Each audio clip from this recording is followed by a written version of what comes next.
রাজ্য সরকারের উদ্যোগে মাধ্যমিক উচ্চ মাধ্যমিক এবং মাদ্রাসা স্তরের মালদার কৃতি ছাত্রছাত্রীদের সংবর্ধনা প্রদান করল মালদা জেলা প্রশাসন। বুধবার মালদা জেলা প্রশাসনিক ভবনের সভাকক্ষে আয়োজিত এই অনুষ্ঠানে উপস্থিত ছিলেন মন্ত্রী সাবিনা ইয়াসমিন, জেলা পরিষদের সভাধিপতি লিপিকা বর্মন ঘোষ, জেলাশাসক নিতিন সিংহানিয়া, বিধায়ক আব্দুর রহিম বক্সি, সাবিত্রী মিত্র, চন্দনা সরকার, সমর মুখার্জি সহ অন্যান্যরা। এদিন জেলার 30 জন উচ্চ মাধ্যমিক, মাধ্যমিক এবং মাদ্রাসা স্তরের কৃতি ছাত্রছাত্রীদের ল্যাপটপ, ব্যাগ, বই, স্মার্ট ওয়াচ সহ নানান শিক্ষা সামগ্রী উপহার দেওয়া হয়। আমি প্রথমেই আন্তরিকভাবে ধন্যবাদ জানাতে চাই বাংলার মুখ্যমন্ত্রী শ্রীমতী মমতা ব্যানার্জিকে। উনি যেভাবে আজকে এডুকেশনটাকে আজকে অর্থনৈতিক সরলীকরণ করেছেন, তার জন্য আমি ভীষণভাবে প্রতি কৃতজ্ঞ।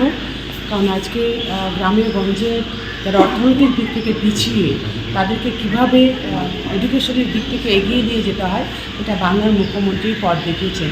এবং মাধ্যমিক, উচ্চ মাধ্যমিক, মাদ্রাসা বোর্ডে যারা প্রথম রাজ্যে যারা স্ট্যান্ড করেছে, তাদেরকে ওনার নির্দেশে এবং জেলা প্রশাসন, জেলা শাসকের উদ্যোগে তাদেরকে ল্যাপটপ সহ কিছু গিফটস, ব্যাগ তাদেরকে তুলে দেওয়া হয়েছে।